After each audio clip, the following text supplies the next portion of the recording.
Hey folks, welcome back to the channel. Now normally you know me as the guy who can't stop talking about Seiko or Hamilton, but every once in a while something crosses my desk that makes me sit up and take notice.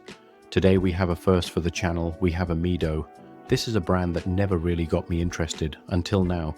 This is the Ocean Star 200, and this isn't the old one because Mido just gave this entire line a ground-up redesign. So what you're looking at right now is about as fresh off the press as watch reviews get. And this isn't some new nameplate because Mido actually patented the Ocean Star name back in 1944, with the first collection landing in 1959. So this redesign comes with heritage, pedigree and lands at a time when the $1,000 dive watch category is super hot, with competition from within the Swatch group and from outside. So what we have today is Swiss-made, automatic, a proper dive watch on paper. And yes, I will be putting this up against my Hamilton Khaki Navy Scuba a bit later on, so stick around for that. After all, this is a shook-in-time review, so sticking to just one watch would be boring. So the question today is simple: is this actually a serious diver, or is it just dressed like one?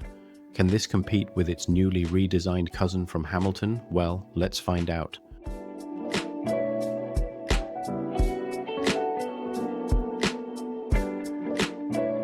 Let's start with the numbers because Mido did some genuinely smart things here.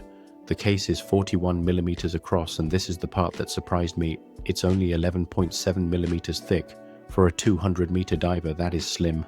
Lug to lug, you're looking at right around 47mm, so this should sit really nicely even on smaller wrists, which is not something you can say about most tool divers in this price range. And here's some context that makes this even more interesting. The outgoing model in this lineup ran a 42.5mm case, so Mido didn't just tweak this design. They actually shrank it down and sharpened it up. This is a proper ground-up redesign, not a refresh. It's water-resistant to 200 meters with a proper screw-down crown. Contrast this to the Hamilton that comes in at 100 meters, and the comparison is stark for a dive watch. The bezel's got an aluminum insert, and honestly, it's just got a beautiful clicky feel when you rotate it. Precise, satisfying, and genuinely a pleasure to use. I love giving this bezel a twist. Now, one thing worth flagging for the strap monsters watching: this has a 21mm lug width. That's not the most common size out there, so it can narrow your options a little compared to the usual 20 or 22. That said, I've thrown it on a couple of straps to show you it's not a deal breaker, for me at least. This sailcloth from North Star Straps gives it a completely different smart casual look. And I've also got it here on a Bark & Jack 7030 NATO, which I think suits that dive watch sporty character really well. On top you've got sapphire crystal with double anti-reflective coating, so glare shouldn't be an issue. But one thing you do notice is the blue tint from the AR coating, so be warned if that's the sort of thing that bothers you when making a watch purchase.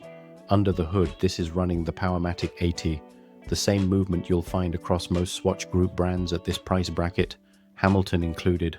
That name tells you exactly what it does: 80 hours of power reserve.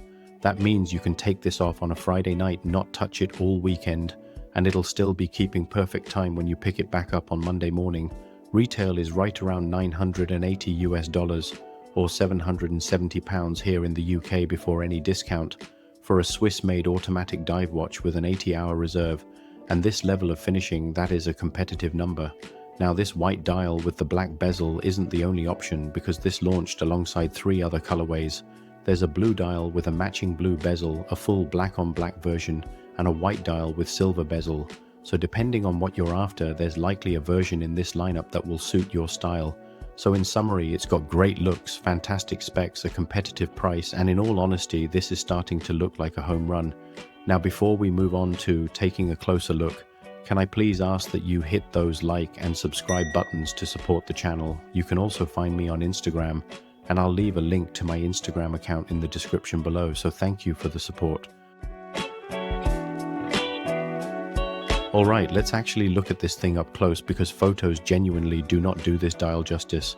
I'll be honest with you, this is what sold me the moment I saw it. That no-nonsense look, the white dial against the black bezel, and those orange accents on the seconds hand and dial. It's clean, it's purposeful, and it just pushes all the right buttons in my brain. I love a good-looking tool watch, and this one hits hard. Get up close and you can really see the texture in this dial, so it's got a fine grain to it rather than a flat printed look. And it might just be my tired old eyes, but it looks like a light cream-colored dial from some angles. The indices are applied rather than printed, and along with the hands, they're loaded up with Super Luminova, and I'll show you how that performs in the next section of the review. There's a black chapter ring on the inner edge of the dial, and it's honestly doing more work than it gets credit for. It's a big part of why this face reads with so much depth rather than looking flat. That chapter ring is the kind of detail photos fail to capture properly. The day-date window sits neatly at 3 o'clock too, sized well enough that it doesn't crowd anything or look stupid. And Mido's kept that signature orange running through the design as well. You'll catch it on the tip of the second's hand and again in the small caliber 80 print near 6 o'clock. It's subtle, but it stops the dial from feeling too clinical. The indices themselves are chunkier than you'd expect too, which gives the watch a more deliberate look and feel. Moving on to case finishing, and this is another area where Mido separates itself from Hamilton. Satin brushing on the top of the lugs, satin down the sides, and a polished bevel along the lug edge that catches the light nicely when you tilt it. It just feels one step up on the Hamilton, more refined, more Swiss. That finishing carries straight through to the bracelet. 21mm stainless steel with a polished center link running between brushed outer links. The clasp is a folding design with a safety lock, a diver's extension for wetsuit sizing which doubles up for on-the-fly adjustment, so this is a bracelet that's actually built with diving in mind, not just bolted on for looks. It's also got quick release spring bars, so if you want to throw this on a NATO or rubber strap for a swim, that's a 30-second job, no tools required. Now this is where I really see the gap opening between the Mido and the Hamilton. The bracelet on the Hamilton has no on-the-fly adjustment, no diver's extension, and the clasp feels clunky in comparison. If you haven't watched my review of the Hamilton, give it a go, because you'll see I decided to ditch the bracelet altogether and went for a white FKM rubber strap from Watch Gecko. And one last detail before we flip this over to the Lume. The case back carries Mido's starfish engraving. That's been part of the Ocean Star identity for decades now, so even with this redesign, Mido kept that little link back to where the collection started.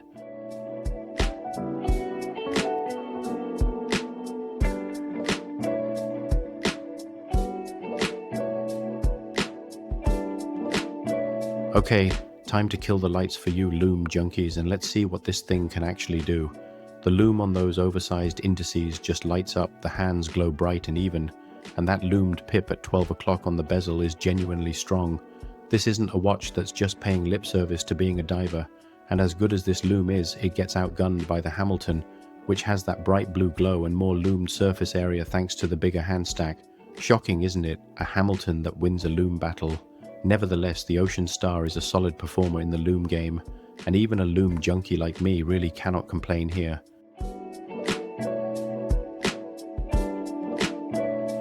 So, where does that leave us? Honestly, I came into this review expecting a decent Swiss diver. What I got was a watch that's thinner than most of its competition, wears smaller than the spec sheet suggests, has an 80-hour power reserve that actually changes how you live with it day to day, and finishing that punches well above its price point. The Mido feels like it's a watch from a higher price bracket, whilst the Hamilton feels like it belongs in that $1,000 bucket. Where the Hamilton wins is the dial, because this is where that wave pattern texture is genuinely unique and never fails to put a smile on your face. And is the Mido perfect? No, because at this price some buyers would love to have seen a ceramic bezel insert instead of the standard aluminium. But that's a minor nitpick on what is otherwise a genuinely well-built, well-priced Swiss-made tool watch. The Mido is such a great all-rounder that this desk diver can forgive them for the bezel choice. And to conclude, if you're after a diver that can go from the pool to the office without missing a beat, the Mido Ocean Star 200 deserves a serious look. It's a superbly refined watch that I am lucky to have in my collection alongside the Hamilton. If I had to pick one between the two as a one and done piece, it would be the Mido. It just ticks more boxes as a dive watch and feels like that go anywhere, do anything tool watch.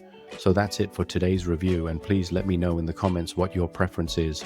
And until next time, keep on ticking, folks.